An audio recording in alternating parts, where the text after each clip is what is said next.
अहम खबर यह है कि वज़ीर आला पंजाब सरदार उस्मान बुज़दार का बयान सामने आया है। कहते हैं कि PDM के जलसे जुलूस बेवक्त की रागनी है।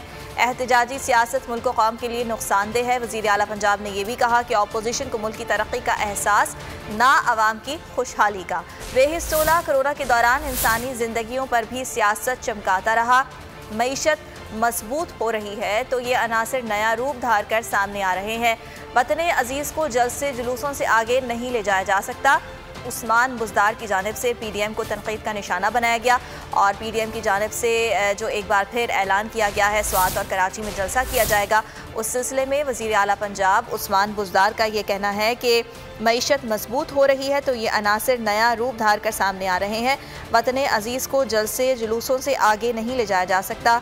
वज़ीर आला पंजाब उस्मान बुज़दार ये कहते हैं कि PDM के जलसे जुलूस बेवक्त की रागनी है। एहतजाजी सियासत मुल्क कौम के लिए नुकसानदेह है। उन्होंने ये भी कहा कि अपोजिशन को मुल्क की तरक्की का एहसास, ना अवाम की खुशहाली का।